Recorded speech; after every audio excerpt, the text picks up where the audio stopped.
ನಮಸ್ಕಾರ. ನೀವು ನೋಡ್ತಾ ಇದ್ದೀರಾ ನ್ಯೂಸ್ 18 ಡಿಜಿಟಲ್ ಕಾಂಟೆಂಟ್. ನಾನು ನವಿತಾ ಜೈನ್. ಇವತ್ತಿನ ಡಿಜಿಟಲ್ ಕಾಂಟೆಂಟ್ ಅಲ್ಲಿ ಅಮೆರಿಕ, ಇಸ್ರೇಲ್ ಹಾಗೆಯೇ ಇರಾನ್ ನಡುವಿನ ಈ ಒಂದು ಯುದ್ಧ ಯಾವ ರೀತಿಯಾಗಿ ಭಾವನಾತ್ಮಕವಾಗಿ ಒಂದಷ್ಟು ಬೆಳವಣಿಗೆಗಳಿಗೆ ಕಾರಣ ಆಗ್ತಾ ಇದೆ, ಯಾವುದೇ ಒಂದು ಸಮುದಾಯ ತಮ್ಮ ಸಮುದಾಯಕ್ಕೆ ಸಪೋರ್ಟ್ ಮಾಡೋದಕ್ಕೆ ಹೇಗೆ ಬೇರೆ ದೇಶದವರ ಆದರೂ ಕೂಡ ಸಪೋರ್ಟ್ ಮಾಡ್ತಾರೆ ಅನ್ನುವಂತಹ ವಿಚಾರಕ್ಕೆ ಸಂಬಂಧಪಟ್ಟ ಹಾಗೆ ಮಾಹಿತಿಯನ್ನು ಕೊಡ್ತಾ ಹೋಗ್ತೀನಿ. ಕೊಲ್ಲೆ ಯುದ್ಧದ ಬಿಕ್ಕಟ್ಟು ಆರಂಭ ಆಗಿ 23 ದಿನ ಆಗಿದೆ.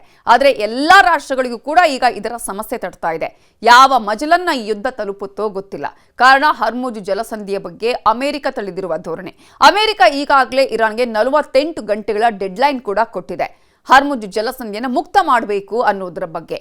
ಇದರ ಬಗ್ಗೆ ಇರಾನ್ ಕೂಡ ತೆಗೆದುಕೊಂಡಿರುವಂತಹ ನಿರ್ಧಾರ ಒಂದು ಕಡೆಯಾದ್ರೆ, ಮತ್ತೊಂದು ಕಡೆ ಕದನ ವಿರಾಮದ ಮಾತುಕತೆಯೂ ನಡೀತಾ ಇದೆ.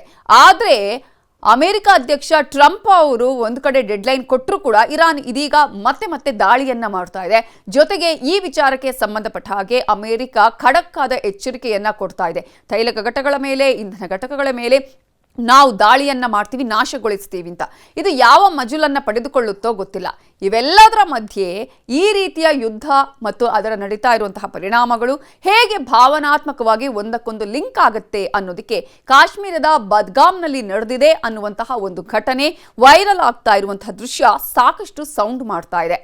ಈಗ ಇರಾನ್ಗೆ ಬೆಂಬಲವಾಗಿ ಕಾಶ್ಮೀರದ ಬದ್ಗಾಮ್ನ ಸ್ಥಳೀಯರು ಚಿನ್ನ, ಬೆಳ್ಳಿ ಮತ್ತು ಹಣವನ್ನು ಕೂಡ ದಾನ ಮಾಡ್ತಾ ಇದ್ದಾರೆ. ಅಷ್ಟು ಮಾತ್ರ ಅಲ್ಲ, ತಮ್ಮ ಮನೆಯಲ್ಲಿ ಏನೇನು ವಸ್ತುಗಳಿದೆ, ಅದು ತಾಮ್ರದ ವಸ್ತುಗಳಾಗಿರ್ಬೋದು, ಸ್ಟೀಲ್ನ ವಸ್ತುಗಳಾಗಿರ್ಬೋದು, ಹಳೆ ಪಾತ್ರೆಗಳಾಗಿರ್ಬೋದು, ಚಿನ್ನ ಬೆಳ್ಳಿನೂ ಕೂಡ ದಾನ ಮಾಡಿ ನಾವು ಅದರಿಂದ ಬರುವಂಥ ಹಣವನ್ನು ಅದನ್ನು ಕೊಡಿ, ಹರಾಜು ಮಾಡಿ, ದುಡ್ಡು ಕೊಡಿ ಅಂತ ಹೇಳಿ ಹರಾಜು ಮಾಡಿ ದುಡ್ಡನ್ನು ಕೊಡ್ತಾ ಇರುವಂತಹ ದೃಶ್ಯ ವೈರಲ್ ಆಗ್ತಾ ಇದೆ.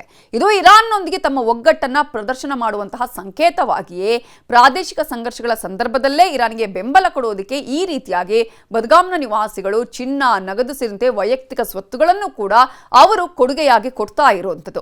ಕಾಶ್ಮೀರದ ಬದ್ಗಾಮ್ನ ಸ್ಥಳೀಯರು ನಡೆಸ್ತಾ ಇರುವಂತಹ ಈ ಒಂದು ಭೌಗೋಳಿಕ ರಾಜಕೀಯ ಉದ್ವಿಗ್ನತೆಗಳ ನಡುವೆಯೂ ಚಿನ್ನ, ಬೆಳ್ಳಿ, ಹಣವನ್ನ ದಾನ ಮಾಡುವ ಮೂಲಕ ಇರಾನ್ನೊಂದಿಗೆ ತಮ್ಮ ಒಂದು ಒಗ್ಗಟ್ಟನ್ನ ಪ್ರದರ್ಶನ ಮಾಡುವಂತಹ ಕೆಲಸ ಮಾಡ್ತಿದ್ದಾರೆ. ಎಸ್ಪೆಷಲಿ ಮಹಿಳೆಯರು ಅಷ್ಟೇ, ತಮ್ಮಲ್ಲಿರುವಂತಹ ಗೋಲ್ಡ್ ಅನ್ನಾಗಿರ್ಬೋದು, ಸಿಲ್ವರ್ ಆಗಿರ್ಬೋದು, ಅದನ್ನು ಕೊಡ್ತಾ ಇದ್ದಾರೆ, ಆಭರಣಗಳನ್ನು ನೀಡುತ್ತಿದ್ದಾರೆ, ಮಕ್ಕಳಲ್ಲಿ ಇರುವಂತಹ ಆಭರಣಗಳನ್ನು ಕೊಡ್ತಿದ್ದಾರೆ. ತಾವು ಏನು ಸೇವಿಂಗ್ಸ್ ಮಾಡಿದ್ದೀವಿ ಹಣವನ್ನ ಅದನ್ನ ಕ್ಯಾಶ್ ಆಗಿ ಕೊಡ್ತಾ ಇದ್ದಾರೆ. ಇದು ಒಂದು ರೀತಿಯಲ್ಲಿ ಭಾವನಾತ್ಮಕ ಏಕತೆಯನ್ನೇ ಪ್ರದರ್ಶಿಸುತ್ತೆ ಅನ್ನುವಂತಹ ವರದಿಗಳು ಹೇಳ್ತಾ ಇದೆ.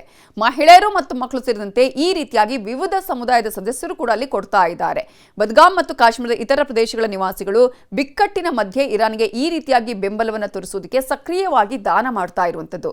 ಮಹಿಳೆಯರು ತಮ್ಮ ಚಿನ್ನ, ಬೆಳ್ಳಿ ಆಭರಣಗಳನ್ನು ಕೊಡ್ತಿದ್ದಾರೆ, ಜೊತೆಗೆ ಸಮುದಾಯದಿಂದ ಕ್ಯಾಶ್ ಅನ್ನ ಕೊಡ್ತಾ ಇದ್ದಾರೆ, ಮನೆಯಲ್ಲಿರುವಂತಹ ವಸ್ತುಗಳನ್ನ ಕೊಟ್ಟು ಅವರು ದಾನ ಮಾಡ್ತಿದ್ದಾರೆ. ಇದುವೇ ಇದೀಗ ದೇಶದಾದ್ಯಂತ ಚರ್ಚೆಗೆ ಗಾಸ ಆಗ್ತಾ ಇರುವಂಥದ್ದು.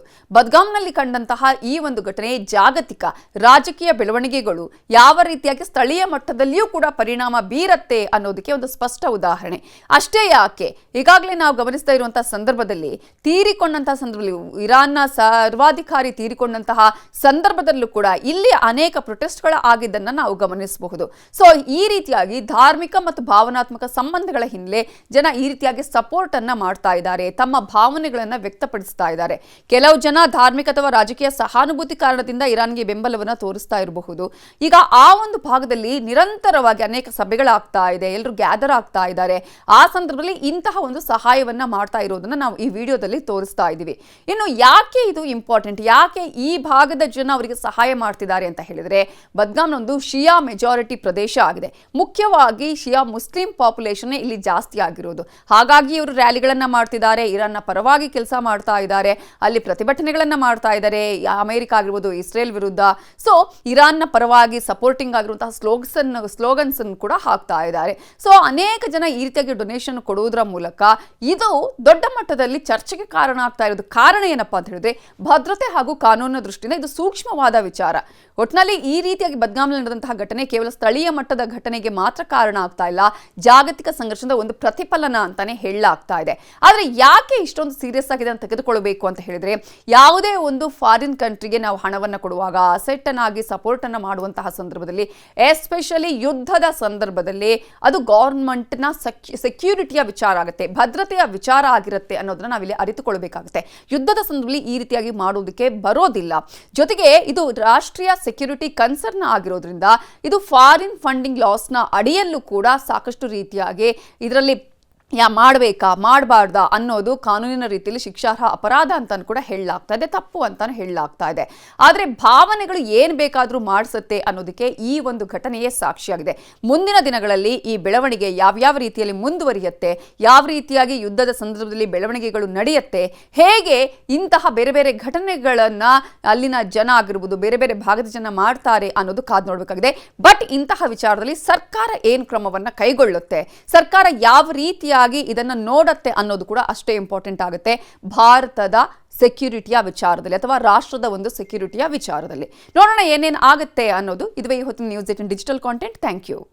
ನಿರ್ಭೀತ, ನಿಷ್ಪಕ್ಷಪಾತ, ವಿಶ್ವಾಸಾರ್ಹ ಸುದ್ದಿಗಳಿಗೆ ಮತ್ತೊಂದು ಹೆಸರಾಗಿರುವ ನ್ಯೂಸ್18 ಕನ್ನಡ ಈಗ ಆಪ್ನಲ್ಲೂ ಲಭ್ಯವಿದೆ. ದಯವಿಟ್ಟು ಇಲ್ಲಿರುವ QR ಕೋಡ್ ಅನ್ನು ಸ್ಕ್ಯಾನ್ ಮಾಡಿಕೊಂಡು ಆಪ್ ಡೌನ್ಲೋಡ್ ಮಾಡೋದಕ್ಕೆ ಮರಿಬೇಡಿ. ನಿಮ್ಮ ಬೆಂಬಲ ಹೀಗೆ ಸದಾ ನಮ್ಮೊಂದಿಗಿರಲಿ. ಧನ್ಯವಾದ.